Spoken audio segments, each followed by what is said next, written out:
Seja muito bem-vinda, seja muito bem-vindo. Tá no ar o Café com Política. Hoje com o vereador doutor Marcelo Condé, do Avante. O vereador está em seu primeiro mandato. É médico ginecologista. Um de seus projetos de lei apresentados altera a Lei Municipal número 11.825 de 2009.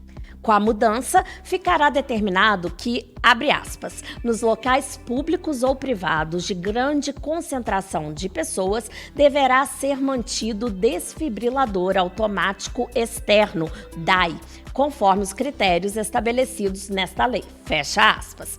Esse é o tema do videocast de hoje, como convidada especial, a médica Uli Carraca.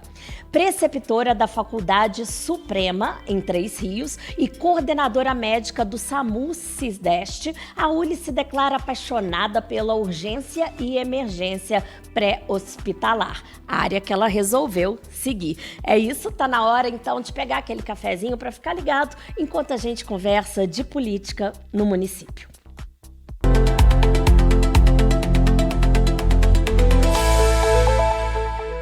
Na justificativa da emenda à Lei Municipal de 2009, que versa sobre a existência de desfibriladores em locais com grande concentração de pessoas, a modificação tem como objetivo ampliar a abrangência da norma, adequando-a à realidade atual, além de fortalecer as medidas de fiscalização e capacitação de pessoas para a correta utilização desses dispositivos.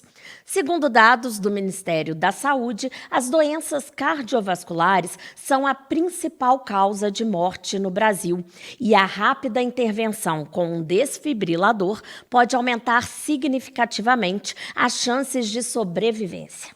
Com essa breve introdução, então, eu dou boas-vindas à convidada especial, doutora Uli, e ao vereador também, outro convidado especial aqui, estreando no Café com Política, o doutor Marcelo Condé.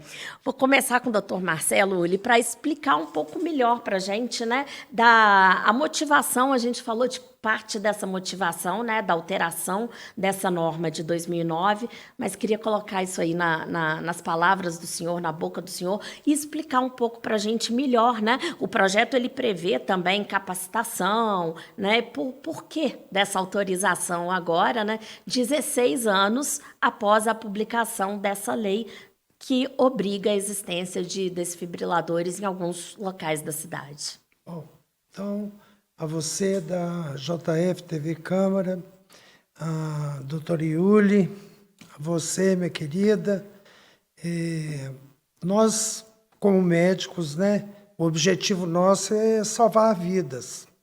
E a gente sabe que nas mortes consideráveis evitáveis, né, a gente aumenta a sobrevida de 8% a 85%, naquele atendimento que é feito nos primeiros 4 minutos de atendimento. Então, eu como médico e agora como vereador e como observador da nossa cidade, a gente tem observado que a falta do atendimento até chegar 192 SAMU, é primordial uma pessoa já estar atendendo e capacitada para fazer esse tipo de atendimento, até a chegada de uma equipe mais especializada para dar aquele atendimento. Essa lei já existe desde 2009, mas ela é um complemento dessa lei onde a gente prevê a capacitação da pessoa. Não adianta você ter só um desfibrilador se você não tem uma equipe preparada para fazer esse tipo de atendimento, que é o fundamental. É isso mesmo, doutor? Perfeito. Então, o objetivo maior dessa lei é capacitar e implementar, né, esse tipo de equipamento naqueles locais onde tem um acúmulo maior de pessoas, né, para a gente aumentar a sobrevida da pessoa nos seus primeiros atendimentos ali. Porque é muito triste você ver uma pessoa morrer por falta de atendimento em um local público, onde ninguém tem condição de fazer esse tipo de atendimento, a não ser que passe por lá um médico que venha atender, mas a gente sabe que o improviso é onde dá os maiores tipos de problemas, não sabe o que vai fazer. Então, o maior objetivo é esse. Excelente. Bom, eu acredito que a Uli, né, enquanto médica e especialista, especializada nessa área aí de urgência e emergência pré-hospitalar, veja com muito bons olhos, né, essa alteração aqui, essa emenda à lei até então existente, mas queria que você explicasse um pouco se de fato, né, Uli, a gente sabe, de fato não, a gente sabe que é fato que o desfibrilador ali no local certo, na hora certa, ele salva vidas. Mas fala um pouquinho como que você recebe a notícia desse projeto do Dr. Marcelo. Bom, primeiro eu queria agradecer o convite da JFTV, do vereador Dr. Marcelo Condé. Para a gente do SAMU Cisdeste é uma honra poder falar disso, porque é no que a gente atua todo dia, né? É o que a gente vê todo dia acontecendo. E a parada cardiorrespiratória, que é o nosso assunto de hoje, que é onde o desfibrilador externo ele vai ser usado, ele é a nossa urgência máxima, né? A parada cardiorrespiratória supera qualquer urgência dentro da área da saúde, porque é um paciente que não tem mais os sinais vitais e que, se nada for feito por ele, infelizmente a evolução vai ser ruim, vai ser o óbito, né? Eu faço minhas palavras do Dr. Marcelo à medida que a importância de ter uma pessoa na cena que consiga fazer algo para o paciente até que o socorro capacitado chegue, ela é inestimável, né?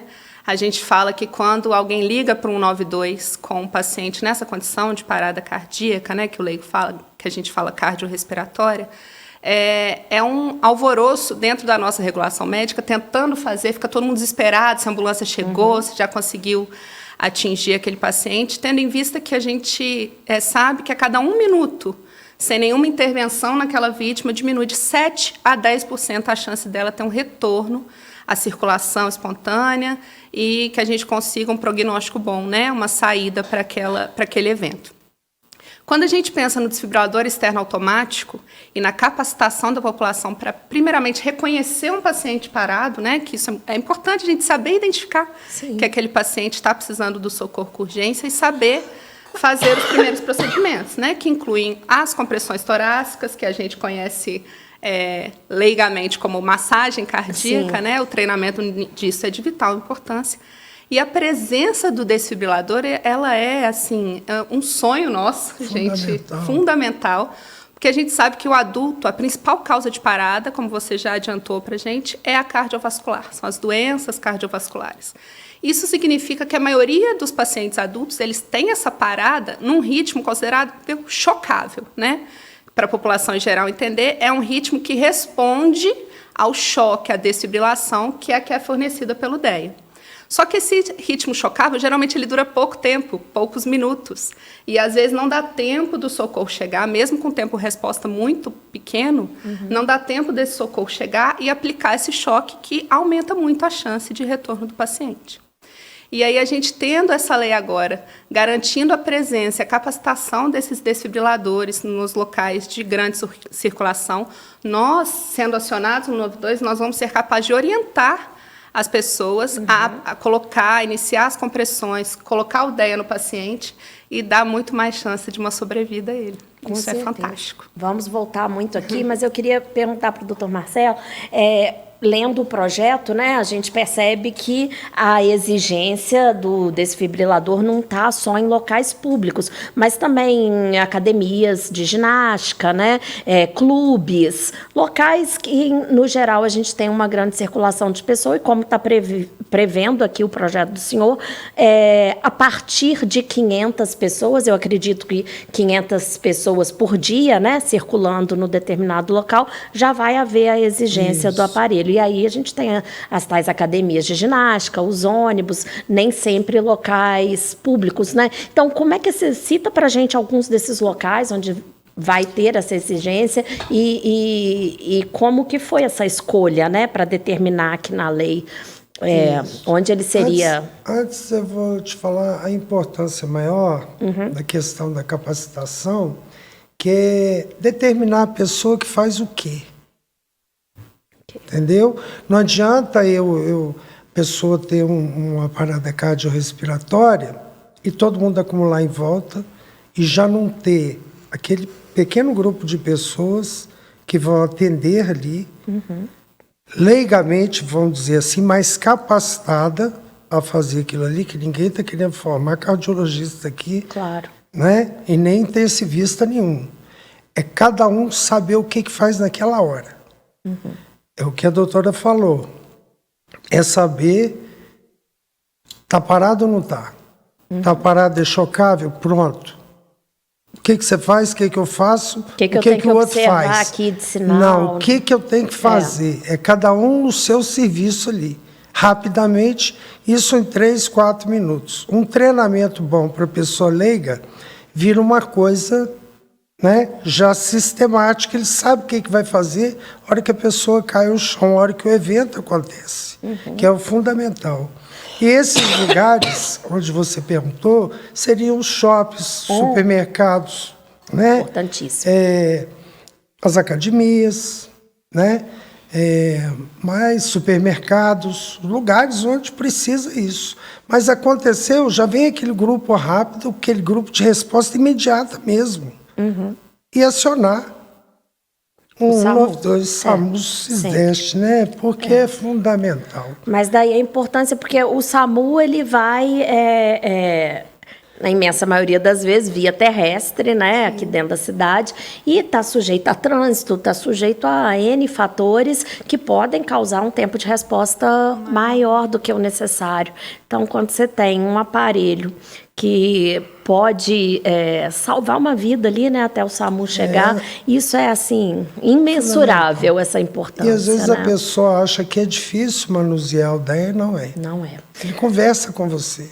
A gente estava falando sobre isso aqui em off, né, doutora Ele Uri? conversa com você, ele te Sobre orienta isso. o que fazer. Isso. Então fica mais fácil. E tendo uma pessoa, né, como a doutora, numa capacitação dessa, ela consegue traduzir uma coisa que é científica numa coisa onde a pessoa comum entenda. Tá certo? E ao lado do aparelho ela consegue mobilizar aquilo facilmente. Sim. E isso é de fundamental. Você sabe o que é você melhorar uma sobrevida de 8 para 85%? É muita coisa. Muita coisa.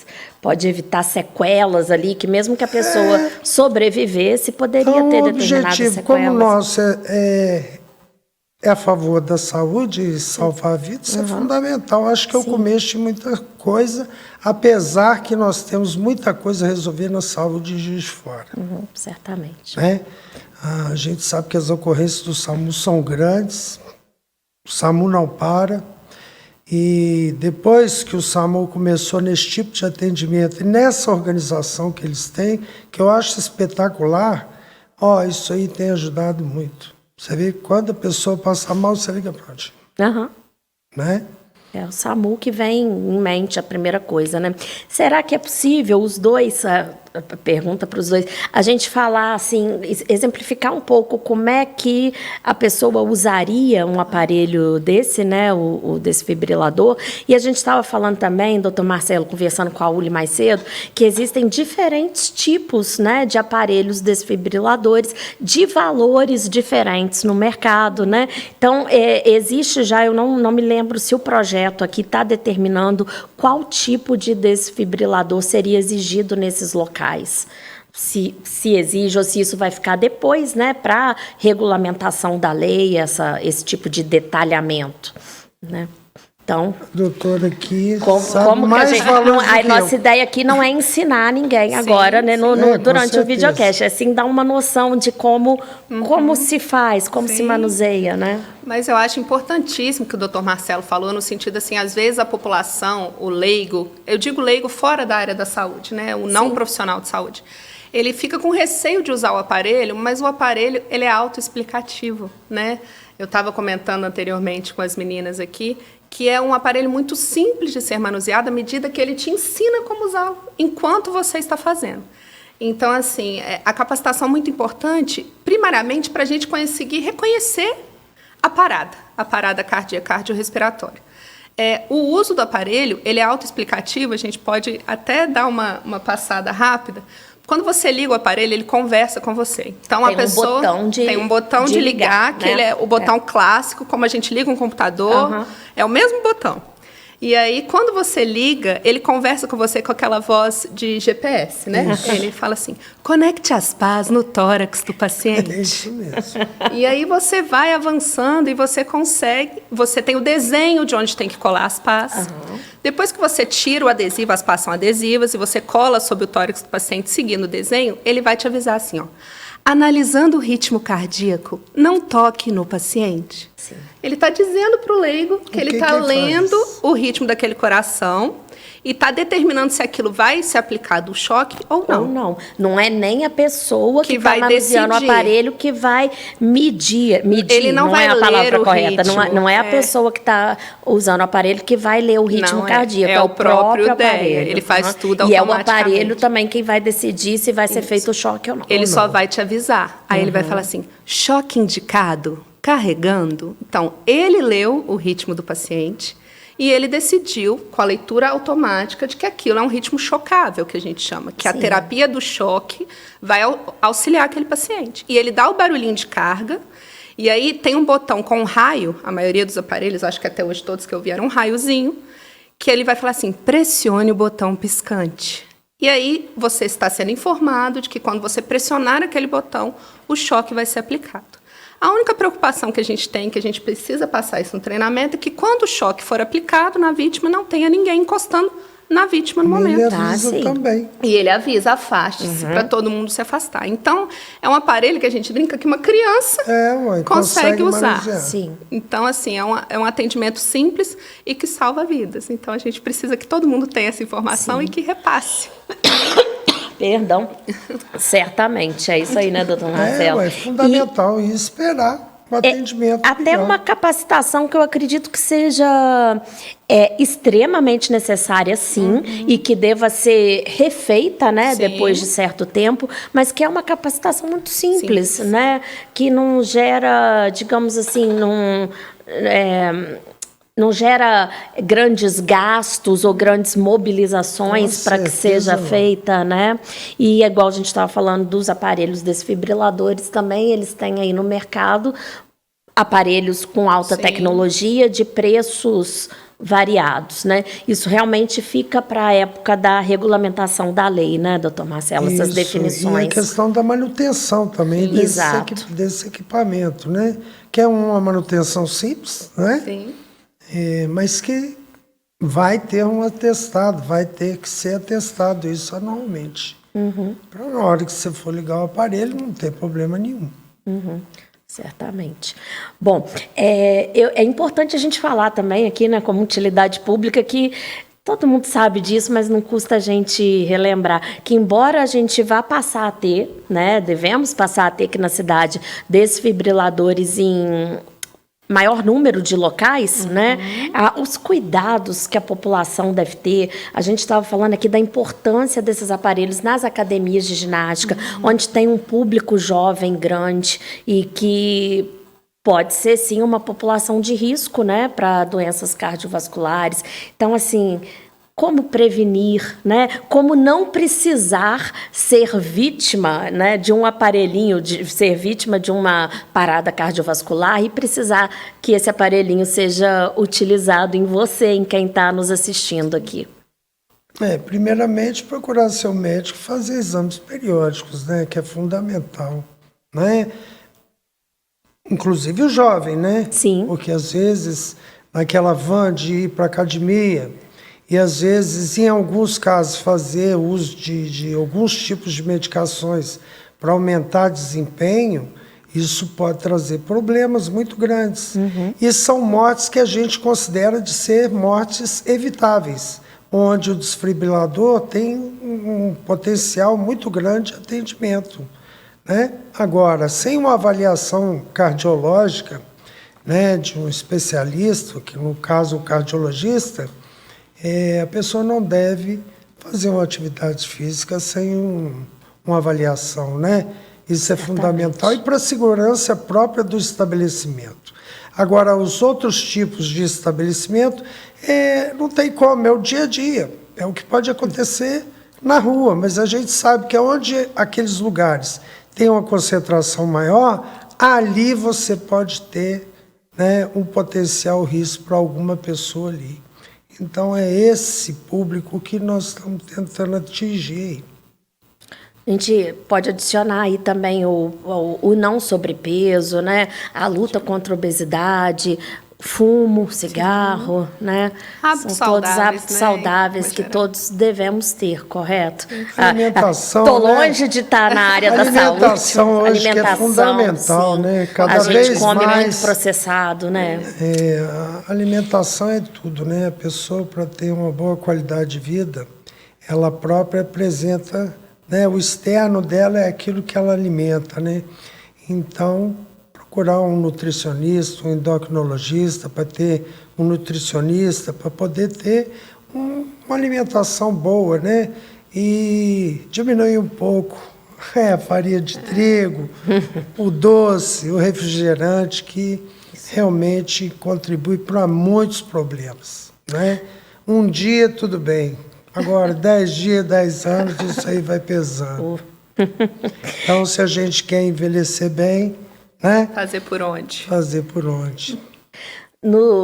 Doutor Marcelo, a Uli é uma jovem médica ainda, né? Tem Isso aí. uma carreira e tanta pela frente, mas já acumula também uns anos aí de experiência na área, né? Da urgência e emergência.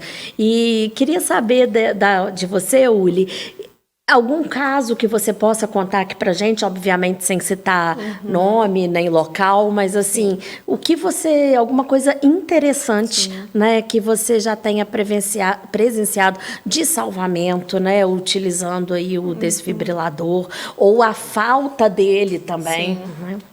Então, já que a gente está falando das academias, eu vou Seu dia a citar dia, né? um o dia a exemplo dia. dentro de uma academia. Óbvio que a gente não vai citar o local, que infelizmente não possuía o desfibrilador, né, na hora do evento, e um paciente jovem teve uma parada cardíaca durante o treino. A gente não sabe se usou qualquer tipo de estimulante, né, os pré-treinos chamados, às vezes uma dose alta de cafeína, tudo isso sim. A gente tem como fator de risco, né. E a sorte, né, dele, dentro da medida do possível, é que isso aconteceu, o evento aconteceu na frente de 2 médicos. E aí, mesmo sem a presença do DEA, que eu acredito que iria ajudar ainda mais, ele recebeu o primeiro atendimento com as compressões torácicas.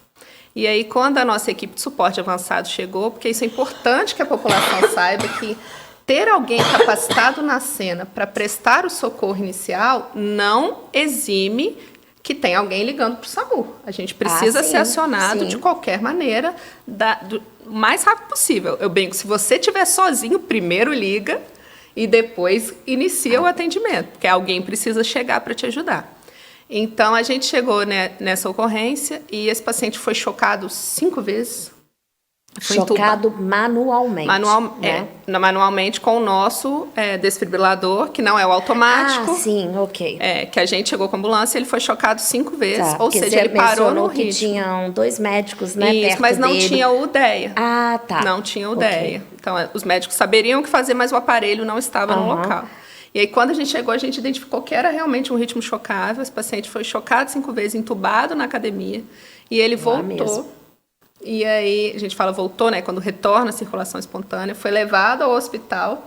E 1 mês depois ele foi lá no SAMU, andando, conversando, agradecer pelo atendimento. Eu acho que assim, a gente do SAMU Sisdet não tem nada que pague mais o nosso serviço do que ver um paciente que, querendo ou não, estava ali sem sinal vital nenhum. 1 mês depois está indo lá conversar com a gente na base e agradecer. Eu acho que não tem sensação melhor, e quanto mais ocorrências a gente puder ter com esse desfecho, será incrível, e nós estamos à disposição para ajudar. O projeto de lei aquece o nosso coração à medida que dará mais chance da gente poder fazer o nosso trabalho da menor forma possível. Sim, certamente. E o tempo de resposta do SAMU, ele é espetacular, né? A gente sabe que acionou, eles vêm. Eu ia perguntar também para vocês dois, os dois são médicos, né? Os dois podem responder. Essas paradas cardiovasculares atendidas, né, pelo SAMU principalmente, são mais frequentes em homens, mulheres, em qual faixa etária? Existe essa estatística? Na verdade existe. geralmente, a faixa etária da população idosa ainda é a mais acometida, mas a gente tem visto um crescimento muito grande na população jovem, principalmente pelos hábitos de vida, né, que a gente já comentou. O estresse, né, é uma das causas que a gente pontua muito por essa mudança na estatística. Mas a população idosa, 65 anos ou mais, ainda é a mais acometida. E principalmente homens, né? Aí a gente precisa fazer um estudo se isso é porque os homens se cuidam menos, se eles procuram menos atendimento médico, se eles deixam para ser atendidos só quando a coisa está feia, né? Que a gente brinca, o homem só vai no médico amarrado. Então, a gente ainda tem essa população mais idosa como nosso atendimento principal, falando de parada cardiorrespiratória. E isso é uma coisa que eu já defendo e já falo há muito tempo. A mulher é melhor para tudo. Ela faz tudo melhor. Verdade. Você vê que o homem, para ir no urologista, vai arrastado. Só se ele tiver com um problema muito grave, realmente. Agora, a mulher, anualmente, ela vai. Né? Ela procura atendimento. Seja ela de qualquer classe. Né? Então, esse eu acho que é o fator primordial do nível de doenças assim cardiovasculares atingir mais homens. Sim. Porque a mulher, ela procura, aí descobre uma pressão alta. Faz um exame, descobre diabetes. Sim. E são fatores que aumentam o risco para a parada cardiovascular. Sim. O segredo, eu acho que está justamente nesse fator. É igual na profissão que eu exerço, que é de ginecologia e obstetrícia, você sabe que a parada cardiorrespiratória ela é muito maior daquela gestante que não se cuida. Sim, né? Exato. Você sabe que a hipertensão e o diabetes são fatores que estão ali altamente ligados para a ocorrência de uma parada cardiorrespiratória, se aquilo evoluir sem tratamento. Né?